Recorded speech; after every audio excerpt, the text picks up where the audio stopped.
Welcome back. Still here on the campus of Florida Panhandle Technical College.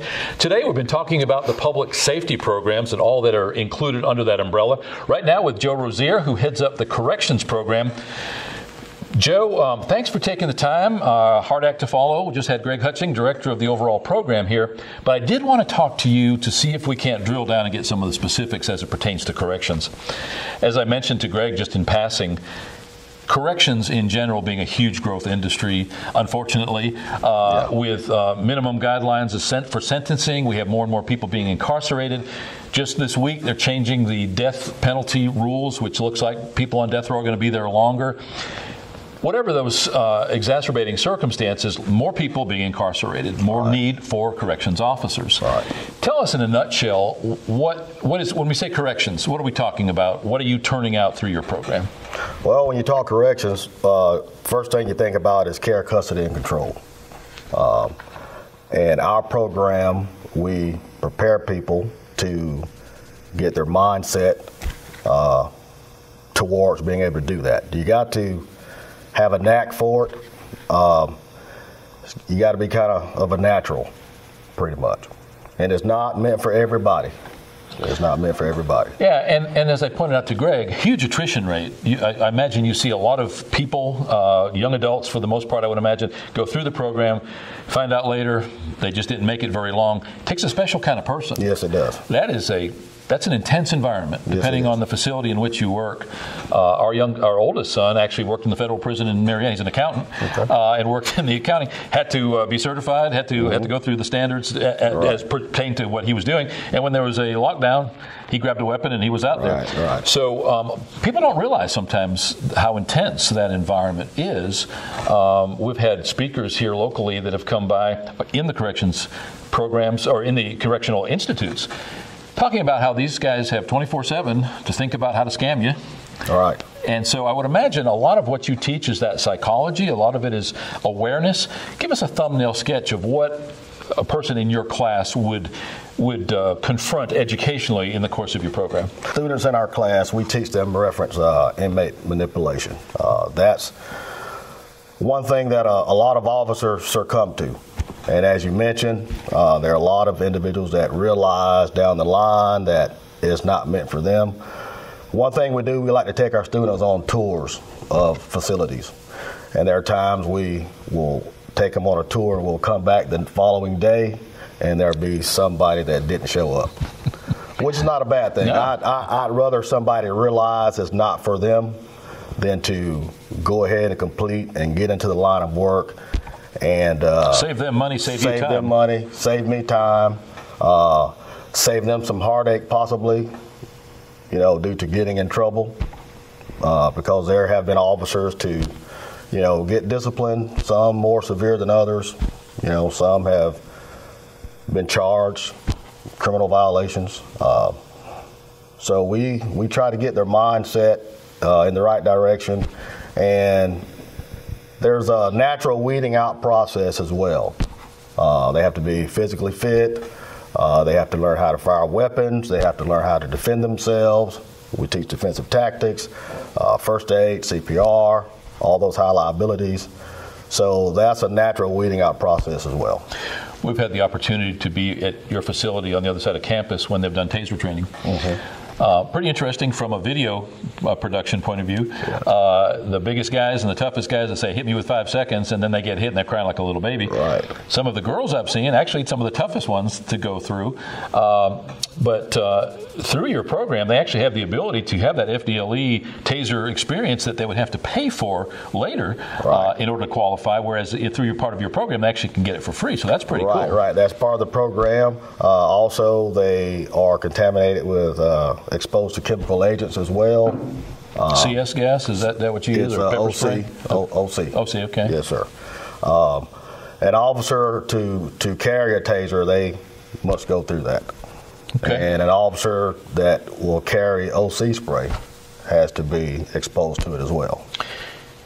Good to know that they know what it feels like before they pull that trigger, or before they they're going to probably use it a little more sparingly, maybe not as frivolously, I would imagine.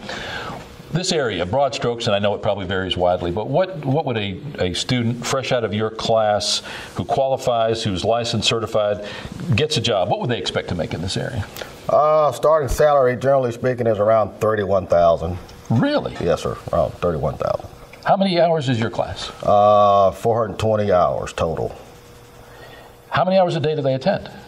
8 hours a day, Monday through Thursday. Fridays off, as Greg mentioned earlier, so they don't have to miss any school days. So we give them Friday off, got to take care of some business.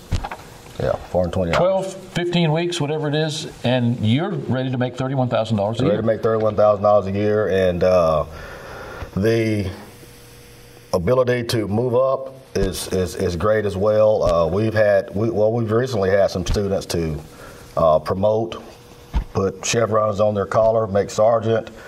Probably been out of the academy maybe 2 years. So it's hard work, but it's honest work, and it's decent pay. Don't expect to get rich, of course, but it is fair pay. Yeah, again, I can't help but reflect on the opportunity there for someone with just a few months schooling to be able to walk into that kind of a job.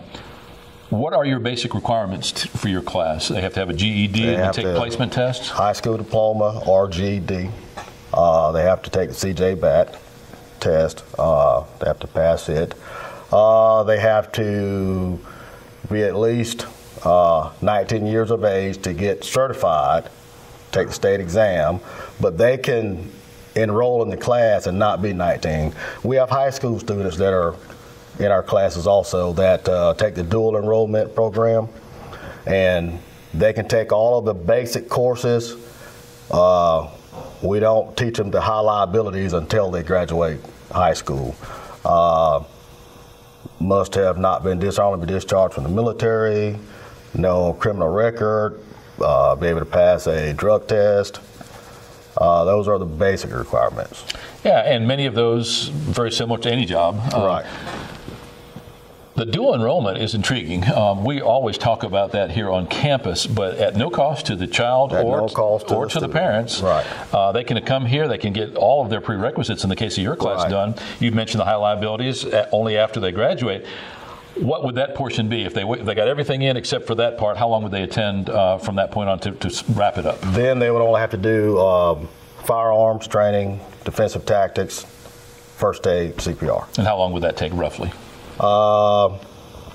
First aid is 40 hours, firearms is 80 hours, defensive tactics is 80 hours.